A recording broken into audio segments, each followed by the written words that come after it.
21 minutes past 9. Welcome along. Ian Wyatt. BBC Essex. So, June, you might have heard a couple of weeks ago talking about walking pilgrimages. In fact, she said everyone seems to be on a walking pilgrimage. That was on the back of the Bishop of Chelmsford and her walking pilgrimage around the diocese. And, of course, Sue Pollard, who was on the show, going to Fatima in Portugal. Well, today we hear of a different kind of pilgrimage, a sailing pilgrimage. Just right for our long coastline. Joining me now is sailor Russ Fairman. Russ, good morning. Good morning, Ian. You're breaking my heart singing songs about stay with me, don't leave me. I'm just about to leave my wife for 2.5 months, so oh no, I wasn't grateful for the song. Oh, that's a bit near the knuckle then. So 2.5 months, that's how long you're going to be away from home, is it? 10 weeks, yeah. And we set off from Southampton on the 29th of April. So you're going to be missing family and friends for quite a while. Yeah, it will be. And we've sort of looked at the various places that I can meet up. But it's quite a focused thing that we're doing, and it's a really prayerful thing. And when you're doing something for the Lord, you know, that thing where you just get carried. And I've done this before for another organisation and had the same time away from family in Deirdre, and it was okay. I think when you're doing something like this that's worthwhile, somehow you just get held with it. Why? Why do you want to do it then again if you've done it once before? Well, Stella Maris is, I live in Southampton, and there's a huge port in Southampton, and our parish, Deirdre and I have been supporting Stella Maris for quite some time. And they approached me because it's their 100th anniversary, just gone. And they wanted to celebrate that with some kind of maritime activity around Britain. And had no clue how they could do something like this, and saw that I'd done it before for another Christian organisation, and were just asking me if I'd give them some consultation.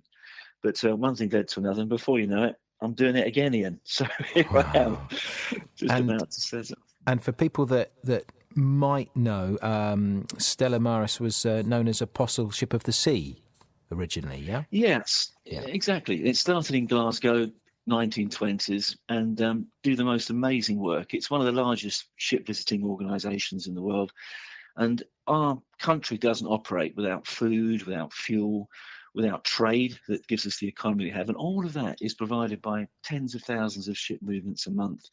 And those ships are worked on by seafarers that many of them outside of our country and in difficult conditions. So the welfare that Stella Maris provide is just wonderful. And it's a Christian outreach, which is important to me. So delighted to be celebrating the 100th anniversary in this way. And it's quite a unique way, really. So I'm not sailing on my own. There'll be upward of 50 different people that would join me, changing from port to port. And as we come into each port, the crew will change. We'll have a ceremonial changeover of crew, and supporters of Stella Maris will gather. And we'll have a right old time of it, I'm hoping. And yeah, it should be fun. So tell me about the Essex leg of your journey. Well, Essex is an amazing county from a coastal point of view. We're going to come into Tilbury. Because Tilbury is such a big container port, we're actually going to be berthed on the historic town pier on the opposite side in Gravesend, but people can come across on the ferry. So we'll be celebrating the start in Essex, actually across the water, but facing Tilbury. And we're going to be sailing right along the whole coastline. I mean, the coastline itself is 350 miles, so it's one of the longest coastlines with all the indentations of any county in Britain. But we'll be sailing right through and then finalising that at coming onto the Halfpenny Pier in Harwich. And all of that's taking place over the bank holiday weekend that Charles is very kindly commemorating his coronation, just to amplify our sailing pilgrimage for us. So we'll be looking forward to that. Quite right too. Yeah. And I mean, it's a long time to be on a vessel. Tell me a little bit about the boat. Well, it's a pretty standard sailing boat. It's 35 foot long. It can sleep 6, but comfortably with 4. So we'll travel with 4. It's a performance cruising boat, so it can lick along okay. And we'll have the thing monikered up, so the hull will be blazoned with Stella Maris along the side. We'll have Stella Maris flags flying from it when it's in port. So it'll be very visible in the ports that we come into, which is a kind of witness in its own right. And people have to put up with a bit of cooking from Russ Fairman, which my wife tells me is not the best. So Oh, it's one of the lesser attractions, I should say. what's your speciality? What's it going to be every night? Well, I did serve her up something dreadful when she came to visit me in Bristol when I did this. It was a pasta and cabbage dish, which is all I had left on the boat. And unfortunately, it didn't go down well, Ian, and it ended up being thrown over the side. So Oh, well, the fish would have liked it, I'm sure. Yeah, exactly. Someone would have made use of it. And you know, thinking of being at sea and being away from home, but being on the water for all that time, how does that help you with your own faith journey, Russ? Is it easy to sort of connect with that when you're on a boat away from land? It's amazing. It is absolutely incredible. So many people who are not on the sea perhaps resonate with being top of a mountain or going for a walk in somewhere that's quite remote, and you have that real connection with nature. And of course, God of creation is in that nature, and it speaks to you. The nature itself speaks to you. And being at sea, you're in a contained environment. You're on the boat, you're sailing along, there's a rhythm to the boat, and you're being driven by natural forces. So you really feel immersed in God's creation. And even if you've got no particular faith, there's something spiritual that you sense about it. And my experience of doing this before is that people get touched quite deeply when you're just sailing along, reflecting on life, praying as you go. And we'll be praying for the towns that we pass. We'll be praying for things and issues that we know of that are going on right now.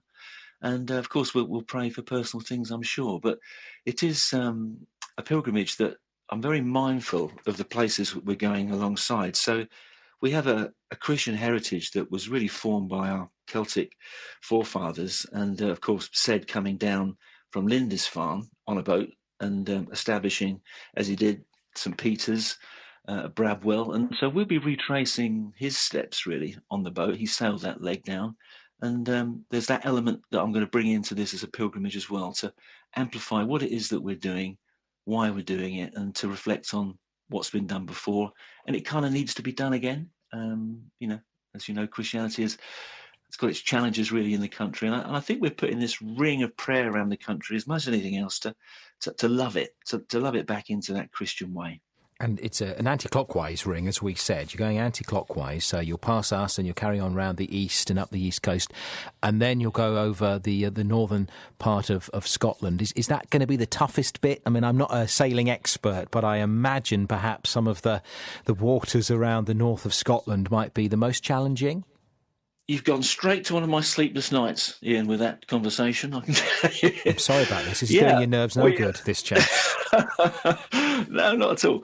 So the last time I did it, we came through the Caledonian Canal, but this time I wanted to really complete the rounding proper. So we'll go through something that's called the Pentland Firth. We'll wait in Wick.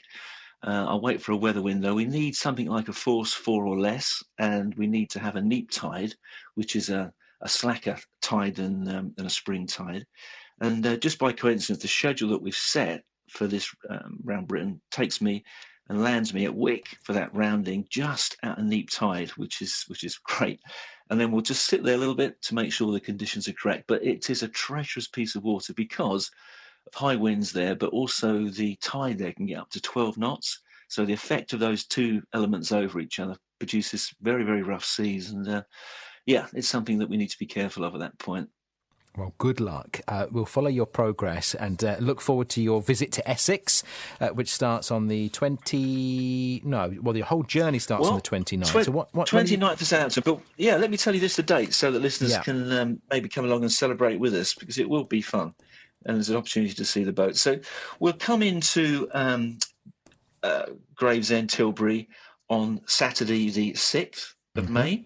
Coronation and then Day. We'll in Coronation Day, so that's not a day that people will forget. And then we'll anchor up just off of Bradwell just to get that experience on the Sunday. But the celebration in Harwich itself will be on the Bank Holiday Monday on the 8th of May. And to get more details, sailingpilgrimages.co.uk is the website specifically created for this event. Sailing Pilgrimages, no dot, S on the end of pilgrimage. sailingpilgrimages.co.uk. Brilliant. And just a final question. You said you're going to have a different crew. is that all sorted now? Or if anybody, any of our Essex sailors has a real desire to get involved, is it too late? Yeah, drop me a line. People drop out, and things change. There is one more place left from Gravesend. So there is one place for some lucky person to experience this. And I think it would be an absolute joy if they did. So there we are. Russ, thank you. Lovely to meet you. Russ Fairman, he is taking on a big trip, a sailing pilgrimage around the UK, leaving Southampton on the 29th of April and then making it back to our part of the world between the 6th and the 8th of May before he carries on round the whole coast. If you'd like to be involved, if you'd like to find out more, sailingpilgrimages.co.uk. Good luck.